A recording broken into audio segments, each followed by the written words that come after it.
တော်ဖရာလမ်းပြမှုပါကျွန်တော်လက်ကိုတွေ့ကကိုတော်ကူပါပါဧဖဲဩရာစာအခန်းကြီး6ငယ်၄အဖတို့ကိုသားသမီးကိုစိတ်ဆိုးစေခြင်းကမပြုကြနဲ့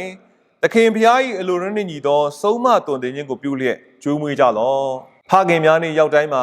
အချို့သောသူတွေမှာအဖေနဲ့ပတ်သက်တဲ့ကောင်းတဲ့မှတ်ဉာဏ်တွေရှိသလိုအချို့သောသူတွေမှာတော့နာကြီးချက်တွေစိတ်ထင်ရာတွေရှိနေတတ်ပါတယ်ဒါကြောင့်မို့တင့်သားသမီးကတင့်ကိုဘယ်လိုမျိုးမှတ်မိနေစေခြင်းလဲတင့်သားသမီးကတင့်ကိုဖခင်များနေမှာဂုဏ်ပြုစကားတွေပြောရင်းနဲ့အမြဲတမ်းလွမ်းဆွတ်တတိယပြီးတော့အမြဲတမ်းမှတ်မိနေတဲ့အဖေဖြစ်စီမလားဒါမှမဟုတ်ရင်စိတ်ထင်ရာတွေနဲ့ကြံခဲ့စီမလားဆိုတာကတော့ဒီကြမ်းချက်လေးပေါ်မှာเนาะကျွန်တော်တို့ဘယ်လောက်ထိလိုက်နာသလဲဆိုတဲ့ပုံမှာမူတည်ပါတယ်အဲ့တော့ဒီကြမ်းချက်ကိုနားလည်ဖို့အတွက်ဒီကြမ်းချက်ကိုရေးတဲ့အချိန်ကခေတ်ကာလအခြေအနေကိုလည်းနားလည်ဖို့အလွန်ပဲအရေးကြီးပါတယ်ရှင်ဘောလူကအေဖက်ကိုရေးတယ်အေဖက်မြို့ကိုရေးတယ်အဲ့တော့အဲ့ဒီချိန်ကာလမှာကျွန်တော်တို့ယောမအင်ပါယာမှာဥပဒေတစ်ခုရှိပါတယ်အဲ့ဒါကဘာလဲဆိုရင်ဖခင်ကိုအကျွေးမဲ့အာဏာပေးထားခြင်းဖြစ်တယ် Patria Potestas လို့ခေါ်ပါတယ်ဆိုလိုချင်တာကဘာလဲဆိုရင်အိမ်တော်တစ်ခုမှာဖခင်ဒီအရေးကြီးဆုံးဖြစ်တယ်ဖခင်ရဲ့ဆုံးဖြတ်ချက်တွေဒါလေးအဓိကဖြစ်တယ်ဘယ်လောက်ထိလဲဆိုရင်ခလေးကိုမွေးမလားမမွေးမလားစွန့်ပစ်မလားဒီမွေးလာတဲ့ခလေးကိုကြိုးဝဲပြုစုမလားသွားစွန့်ပစ်မလားဆိုတာရှိသလိုခလေးကိုတောင်မှပဲကိုယ့်ရဲ့သားသမီးတွေကိုတောင်ကြုံဖြစ်ရောင်းစားလို့ရတယ်ဆိုတဲ့အထီကိုဥပဒေကခွင့်ပြုထားတာကိုတွေ့ရတယ်တဲ့ပြီးရင်ဖခင်တွေကသားသမီးကိုဆုံးမတဲ့အခါမှာဘယ်သူမှတားလို့မရအောင်ဘလောက်ပဲဆုံးမအပြင်းထန်ရိုက်နဲ့ဆုံးမအပြစ်ပေးရင်လေခံရတာပဲဟောဖခင်တွေကအဲ့လိုမျိုးအကျွေးမဲ့အာဏာရှိတယ်ဇနီးတွေသားသမီးတွေဘာမှပြောပိုင်ခွင့်မရှိဘူးနောက်ဆုံးစစ်နော်ကျွန်တော်တို့ကိုးကွယ်ခွင့်ကိုတောင်မှပဲယုံကြည်ခွင့်ကိုတောင်မှပဲအဖေကိုကြည်နေရတယ်အဖေကနတ်ဖယားကိုကိုးကွယ်ရင်အဖေကိုးကွယ်တဲ့ဘာသာကိုလိုက်ပြီးတော့ကိုးကွယ်ရတဲ့အထိကိုနော်ကျွန်တော်တို့အခွင့်အာဏာပေးထားတဲ့ကာလဖြစ်တယ်ဒီကာလထဲမှာရှင်ဘောလူကဒီစနစ်ကြီးကိုနော်ကျွန်တော်တို့မြစ်တာတရားထည့်ပေးလိုက်တယ်ဖခင်တွေအဲ့လိုမျိုးအာဏာရှင်ပုံစံနဲ့အုပ်ချုပ်နေတဲ့အစားကိုဖခင်တွေကိုခရစ်တော်ကဲ့သို့ဆိုတဲ့အရာနဲ့ထည့်ပေးလိုက်တယ်ခရစ်တော်ကဲ့သို့ကိုယ့်ရဲ့မိသားစုကိုနော်ခရစ်တော်သည်အသင်းတော်ကိုချစ်တဲ့ကဲ့သို့မိသားစုကိုချစ်ဖို့ခင်မုန်းကိုချစ်ဖို့သားသမီးတွေကိုချစ်ဖို့ခရစ်တော်ကဘယ်လိုချစ်လဲခရစ်တော်သည်လက်ဝါးကားတိုင်းပေါ်မှာကျွန်တော်တို့အားလုံးအတွက်အသက်ဆွန့်ပြီးတော့စတေးခံပြီးတော့ပေးဆက်ချစ်တယ်လို့မျိုးကိုယ့်ရဲ့ဇနီးတဲ့သားသမီးကိုချစ်ပါဆိုပြီးတော့အဲ့ဒီခေတ်ကယောက်ျားတွေအဲ့ဒီခေတ်ကအဖေတွေကိုနော်ခရစ်တော်ကဲ့သို့ဆိုတဲ့အရာနဲ့ဒီ gospel ကပြုတ်ပြင်ခဲ့ခြင်းဖြစ်တယ်ဟိုမှာကအပြင်ဘလောကမှာကအဲ့လိုမျိုးနော်ကျွန်တော်တို့အဖေကနော်ကျွန်တော်တို့တကယ့်ကိုအထွတ်ထိပ်မှာအာဏာရှိတဲ့ပုံစံနဲ့ဖြစ်နေတဲ့ချိန်မှာကျမ်းစာကပြောလဲဒါမဟုတ်ဘူးနော်ကျွန်တော်မေတ္တာတရားနဲ့မိသားစုကိုချစ်ရမေတ္တာတရားနဲ့အုပ်ဆိုးရမယ်မေတ္တာတရားနဲ့အစေခံရမယ်လို့ဖခင်တွေကိုတွင်တင်တဲ့ကြမ်းချက်ဖြစ်ပါတယ်ဒါကြောင့်မလို့အဲ့ဒီကာလကယဉ်ကျေးမှုတွေဥပဒေတွေကိုအလွန်စိန်ခေါ်သောနော်ကျွန်တော်တို့တမန်ကျမ်းစာဖြစ်တယ်ဆိုတော့တွေ့ရပါတယ်ဒါကလည်းသခင်ယေရှုရှေ့ကလာပါတယ်သခင်ယေရှုဟာနော်ကျွန်တော်တို့အမျိုးသမီးတွေကိုနေရာပေးတယ်အမျိုးသမီးတွေကိုမခွဲခြားခဲ့ဘူးကလေးတွေကိုမတားဆီးခဲ့ဘူးသူငယ်တို့ကိုငါထံသို့လာပါစေဆိုပြီးတော့နော်တပည့်တော်တွေကတားဆီးတာတောင်မှပဲကလေးတွေကိုနေရာပေးခဲ့တယ်ဆိုတော့တွေ့ရပါတယ်ဒါကြောင့်မလို့ဒီကျမ်းစာကသခင်ယေရှုကိုထင်ဟပ်ခြင်းဖြစ်တယ်သခင်ယေရှုရဲ့နှုတ်ကပတ်တော်တွေကိုလူတွေထဲကိုရောက်ဖို့အတွက်ကိုရှင်ဘောလူကနေပြီးတော့ parenting ပုံစံနဲ့เนาะကျွန်တော်တို့ instruction ပေးခြင်းဖြစ်တယ်ဆိုတော့တွေ့ရပါတယ်အဲ့တော့ကျွန်တော်တို့ဒီကျမ်းစာကိုကျွန်တော်ပြန်လေ့လာပြီးတော့เนาะကျွန်တော်တို့ဆင်ခြင်ကြည့်ရအောင်အဲ့ဒီမှာဘာတွေ့ရလဲဆိုရင်အဖားတို့ကိုသားသမီးကိုစိတ်ဆိုးစေခြင်းကမပြုနဲ့စိတ်ဆိုးစေခြင်းကမပြုနဲ့ဆိုတဲ့အခါမှာကျွန်တော်မဆုံးမနဲ့လို့ပြောတာမဟုတ်ဘူးเนาะသားသမီးတွေကိုကျွန်တော်တို့စီကံပေးတဲ့အခါမှာသားသမီးကစိတ်ဆိုးမှာပဲသူတို့လှုပ်ချင်တာမလှုပ်ရတော့ဒါပေမဲ့ကျွန်တော်တို့ကတွင်တင်ရမှာပဲဆုံးမရမှာပဲเนาะကျွန်တော်တို့စိတ်လဲဆိုးမှာပဲဒီကျမ်းစာပြောချင်တာကမဆုံးမနဲ့လို့ပြောတာမဟုတ်ဘူးဘယ်လိုမျိုးကိုပြောချင်တာလဲစိတ်နာကြီးအောင်မလုပ်နဲ့လို့ပြောတာဖြစ်တယ်မူရင်းကျမ်းစာမှာကျွန်တော်အဲ့လိုတွေ့ရပါတယ်ဆိုလိုချင်တာကတော့ဗာလဲဆိုရင်ခါလေကြာရင်ကျွန်တော်တို့ကကိုယ့်ရဲ့သားသမီးတွေကိုเนาะကျွန်တော်တို့လူများရှိမှကျွန်တော်နှိမ်ချပြီးပြောဆိုလိုက်တာတွေเนาะအမြဲတမ်းအပြစ်တင်စူပူချိန်ပေါင်းတဲ့ခါကျတော့သူ့ရဲ့ရင်ထဲမှာ self esteem နဲ့ပျောက်သွားတယ်เนาะငါဟာအသုံးမကျတဲ့ကောင်ပါလားငါအသုံးမကျတဲ့လူပါလားအဲ့လိုဖြစ်သွားတယ်နော်ပြီးရင်အမြဲတမ်းသူများနဲ့နှိုင်းရှင်ပြီးတော့ကိုသားသမီးကဘလောက်ပဲစူးစမ်းလ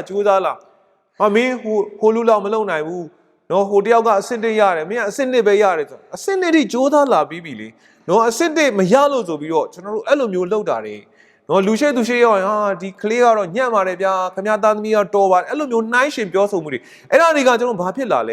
တဖြည်းဖြည်းနဲ့ကလေးတွေရင်ထဲမှာစိတ်ကြံရတွေဖြစ်လာတယ်တဖြည်းဖြည်းနဲ့သူတို့ကိုသူတို့ငါဟာသုံးမကြပါဘူးဆိုတဲ့စိတ်တွေဝင်လာစေတယ်ဆိုတော့ကျွန်တော်တွေ့ရပါတယ်ဒါမျိုးကိုပြောခြင်းဖြစ်တယ်တခါလေကြာရင်ကျွန်တော်တို့မချီးမဆန့်ကိုတော်မှမခံနိုင်တဲ့တို့မျိုးနဲ့သားသမီးကိုရိုက်နှက်တာတွေနော်အဲ့လိုမျိုးသားသမီးတွေကိုအမြဲတမ်းနော်ကျွန်တော်တို့အော်ဟင်းငေါ့ငေါ်ပြီးတော့အပြင်မှာကျွန်တော်အစင်မပြေလို့အလုပ်အစင်မပြေလို့အိမ်ပြန်လာတဲ့အခါမှာအိမ်မှာရှိတဲ့ဇနီးတွေနဲ့သားသမီးတွေကိုပောက်ကွဲပြီးတော့နော်ကျွန်တော်တို့စိတ်ထွက်ပေါက်အနေနဲ့ရိုက်နှက်ပလိုက်တာတွေစူပူပလိုက်တာတွေအော်ဟစ်ပလိုက်တာတွေအဲ့ဒီအရာတွေကသားသမီးတွေရင်ထဲမှာစိတ်ဒဏ်ရာတွေနာကြီးချက်တွေဖြစ်စေတယ်။ဒါကြောင့်မလို့ဒီကျမ်းစာကပြောတာစိတ်ဆိုးစေခြင်းကမပြုတ်နဲ့ဆိုတာကမဆုံးမနဲ့အပေါ်ယံခုနလိုစိတ်လေးဆိုးအဲ့ဒါမျိုးပြောတာမဟုတ်စိတ်နာကြီးစေအောင်စိတ်ဒဏ်ရာရအောင်နာကြီးစေတဲ့သားသမီးတွေနာကြီးသွားစေတဲ့ဖခင်မဖြစ်ပါစေနဲ့လို့ပြောပါနော်အဲ့ဒီကာလမှာတော့အဲ့လိုလုံလေပြဿနာမရှိဘူးတဲ့နော်ဥပဒေကကာကွယ်ပေးထားတာဘာမှပြဿနာမရှိဘူးနော်ကျွန်တော်တို့ဒါပေမဲ့နော်ဘလို့ပဲဖြစ်ဖြစ်ရှင်ဘောလူက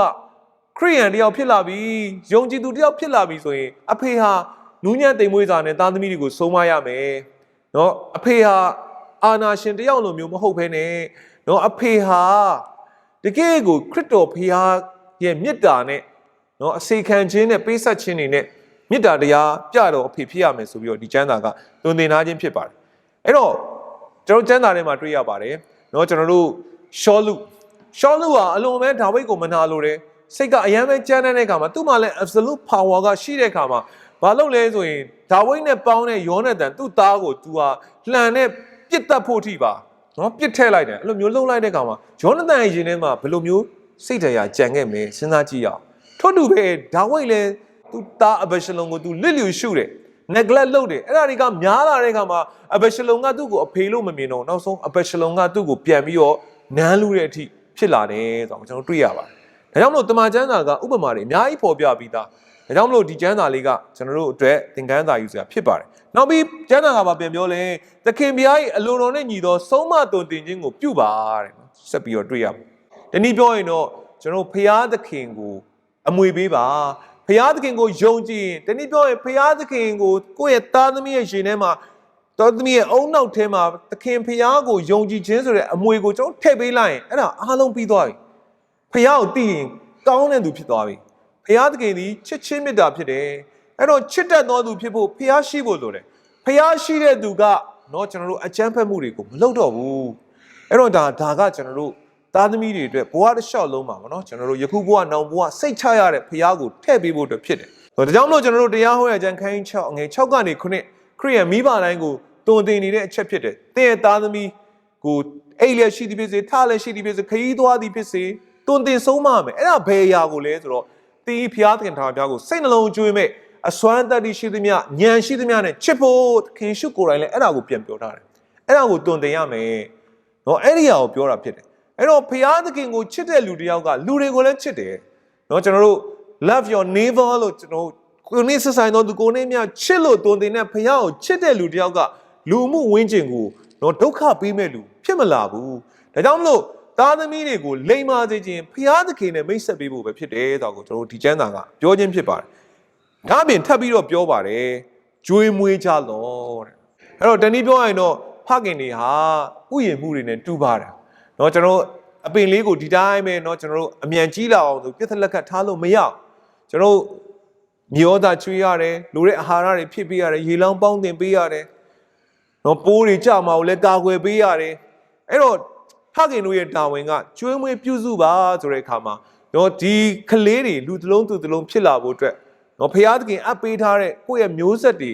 ဖခင်ကိုတိပြီးတော့เนาะတကယ်ကိုဝိညာဉ်ရေးကကြီးထွားအောင်လည်းမရဘူး physical ဘိုင်းကြီးထွားဖို့လည်းဖခင်တွေမှာလုပ်ပေးရမယ်လို့သွန်သင်ထားခြင်းဖြစ်ပါတယ်ဒါကြောင့်ချစ်တော်ညီကိုမောင်တို့ချစ်တော်ဖခင်များကျွန်တော်ခရိယန်သက်တာမှာเนาะကျွန်တော်တို့เนาะဖခင်မပါဘဲနဲ့ကျွန်တော်တို့တရားတွေကောင်းမှုတွေမလုပ်နိုင်ပါဘူးဒါကြောင့်မလို့ဖခင်များအနေနဲ့လည်းဖခင်ကိုဥထိတ်ထားပြီးတော့เนาะကျွန်တော်တို့နှုတ်ကပတ်တော်ကိုလိုက်လျှောက်ပြီးတော့ဘုရားသခင်ရဲ့တကိုးတော်ဘုရားသခင်ရဲ့အင်အားအပြင်ဘုရားသခင်ပေးသောလမ်းပြခြင်းအပြင် အကောင်းဆုံးဒီချမ်းစာကိုလိုက်နိုင်ရင်နဲ့ကောင်းသောဖခင်များဖြစ်ကြပါစို့လို့တိုက်တွန်းခွာပေးလိုပါတယ်